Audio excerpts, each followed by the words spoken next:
look, I think a lot of people hearing this and knowing that he's my favorite wrestler ever, and that I'm a hardcore, say, oh, this proves it's a favorite list. You were always going to list Terry Funk number one. I really wasn't. I mean, that's the honest to God truth. I wasn't either. I really, honest to God, wasn't. And in fact, like I said, when I first submitted my ballot, my number one was actually Stan Hansen, and I had Terry at 2. And actually, at the very beginning of the day, I had Terry at 4, and I had Negro Cautious at 1. And anyway, but I kept coming back to a couple of things. And I agree with everything you just said, but I kept coming back to a couple of things. The one thing that I came back to was I was about to go to WrestleMania as I made this ballot, and I got to see Terry Funk at the Terry Funk barbecue, and I thought to myself, if I was about to see Stan Hansen, our Negro Cautious, our Ric Flair, our Jun Akiyama, our Tatsumi Fujinami, our Daniel Bryan, or anybody else, would I really care? Would I really care? Would I really give a damn at the end of the day if I was about to? Would I be excited to see any of them? Especially to see any of them with my father and my brothers? The answer is not really. I mean, it'd be cool. It'd be fine. But I wouldn't be excited to see them. And I thought about why I wouldn't be excited to see them. Was it just because I think Terry Funk's funny and he's cool and I think he's great, I think he's awesome, and I think I have a generational connection? All that's true and all that's a factor. But I think the number one reason is, above all else, because I really do think, at least in the way that hits you in the heart, maybe not the brain all the time, but in the heart, I think he's the greatest wrestler I've ever seen. I think I got to meet the greatest wrestler I've ever seen. Not my favorite. I didn't mark out when I got to meet Arn Anderson like this. Who's like my number 2. It was the fact that I was in the presence of somebody who I legitimately believed was the greatest ever. That was what I was so excited about. And that sort of intangible, that, look, you can run it through any metric you want to try and be as objective as possible. But at the end of the day, that gut feeling, that feeling in your heart, that's what pro wrestling is about, man. Pulling at your heartstrings is a factor of the game. You take that out of the equation, then none of us care about this shit. Does that mean that I can't make a case for Terry that's beyond just like a sort of feeling? No, actually, that's not the case at all. I mean, I mentioned this for Lawler earlier, but I think the case is even stronger for Funk. I think Funk very likely is the best heel and the best babyface ever. Both. I think he's literally the best heel that ever was and literally the best babyface that ever was. Now, if you want to argue that you didn't have the sustained runs of promotions, that's fine. It doesn't mean as much to me as it means to other people. The fact of the matter is, this is a guy, as an American in All Japan, when no American had ever been a babyface like this. Really, ever. Period. He was beloved. Became the top guy in the company as a babyface American from Texas in Japan. Yeah, that's insane. Watch his interests and watch the fans, how they just react to him. They're all over him. I sat next to, I didn't say this on the podcast I did with Will and Pete, and I wish I had. My brothers can vouch for me on this. I sat next to a couple of Japanese people at the Mercury Rising show on the Saturday before WrestleMania. They were to my immediate left, and they were like from Japan, not of Japanese descent. And when Terry Funk's old All Japan theme music hit, and this is going to sound like I'm being like racist or insensitive, but I'm not. This is literally what they did. They did that thing that you always would hear from the Japanese crowds where they go, "Oh!" Yeah. They literally did that sitting next to me. That's awesome. And I lost my shit for it because I was like, man, this is the coolest thing ever. It's one of the best theme songs ever, too.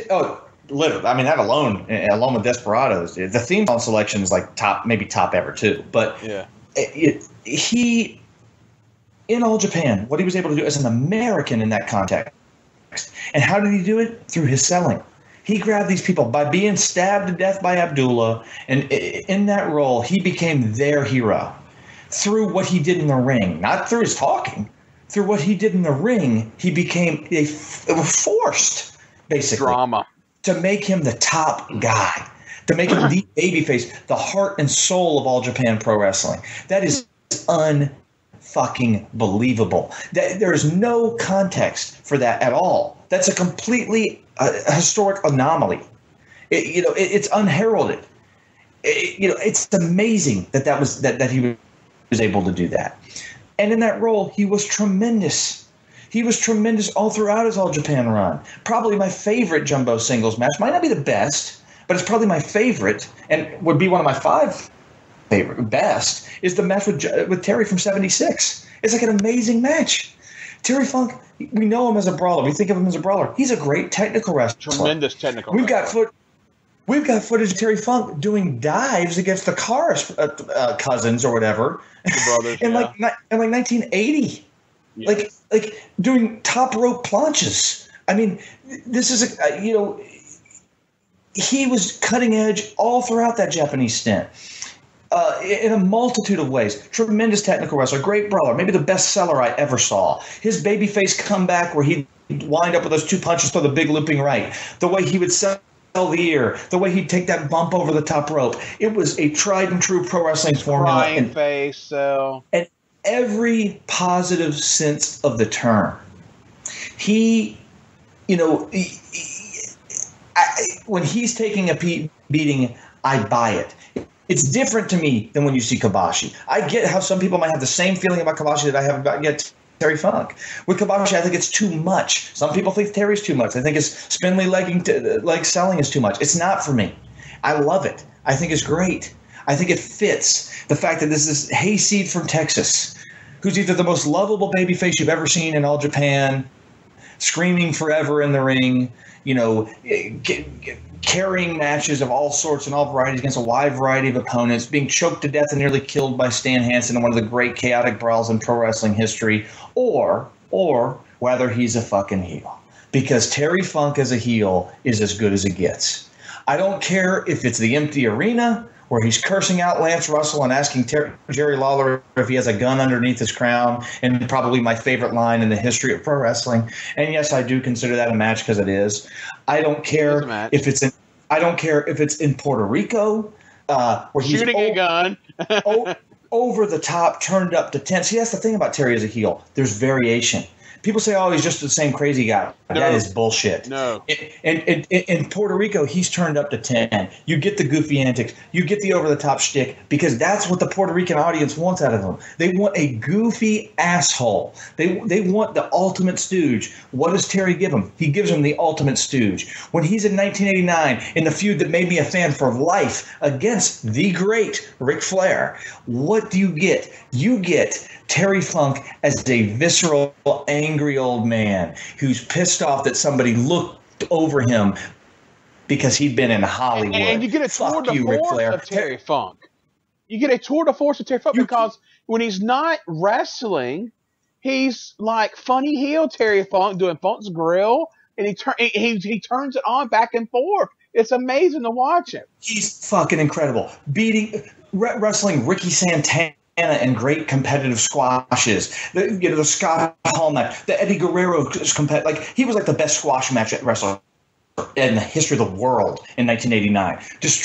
Taking a guy like Cougar J and fucking mauling him, an untrained South Carolina guy, just awesome, crazy performances where it was about the crazy being violent, not funny, but violent. He was going to hurt somebody. All that fucking shit is great. All the Flair feud is great. His match with Steamboat is great. All these sort of peripheral matches in the build-up were great. I saw him on house shows versus Eddie Gilbert, literally breaking his ass. Fucking awesome every single time I saw him. Then you look at you go forward into the 90s. He basically creates independent wrestling.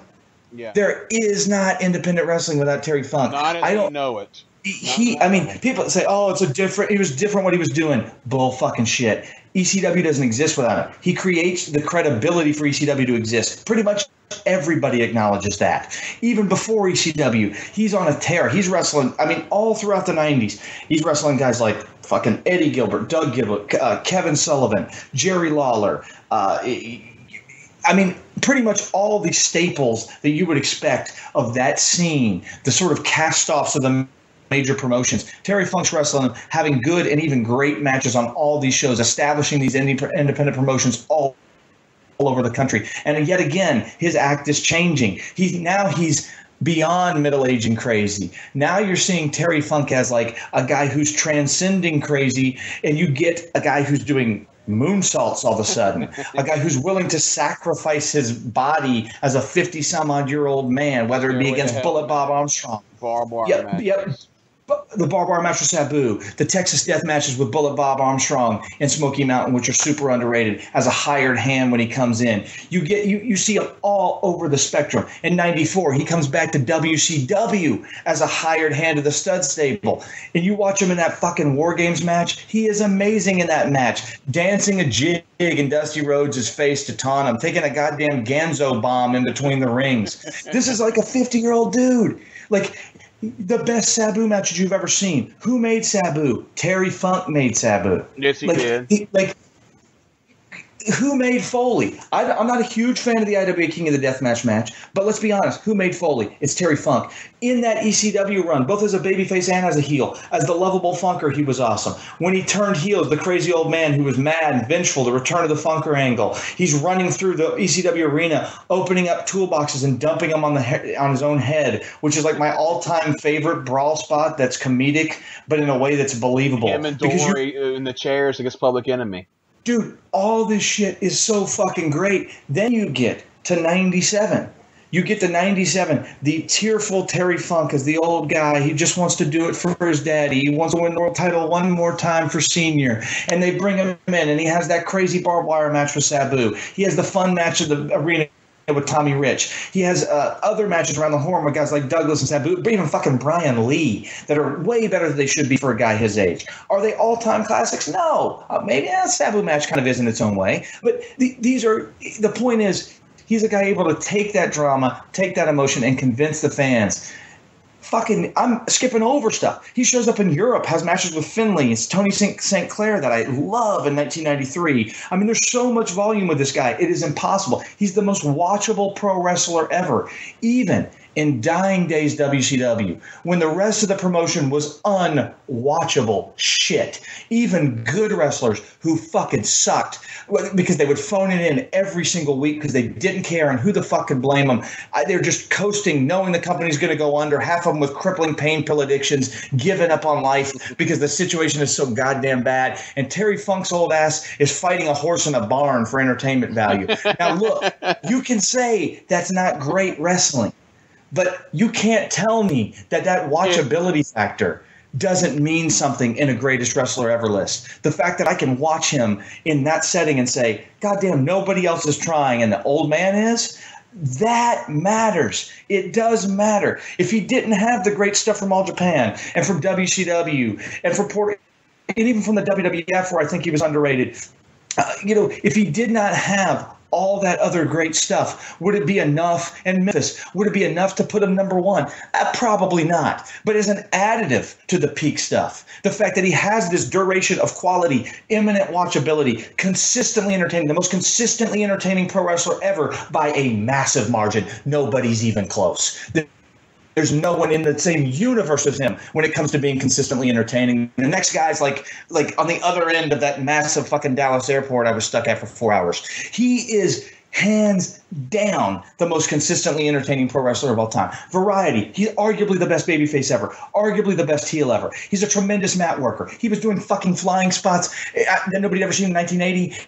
And moonsaults when he was over 50 years old. He's maybe the greatest brawler of all time. At the very least, he's in the discussion. From the limited footage we have of him as NWA champion, we know. The glimpses are there. We know he was great in that role. We can't prove it. I don't hold that as some great standard and say, oh, we know he was great. It's a de facto judgment. No, what I can say is look at the elements. It's there. We know he has that too. He is the definitive pro wrestler in history, whether it's comedy, brawling, on the mat, even fucking taking it to the air, whether it's selling from underneath, working on top as a heel. It doesn't matter. You go into the 2000s, whether it's the extreme, Terry Funk and Steve Corino, Terry Funk and CM Punk, Terry Funk and Lawler had great matches in the 2000s. Terry Funk and Dusty Rhodes had super entertaining matches in the 2000s. Hell, even on One Night Stand 2, you have this awesome match. Yes.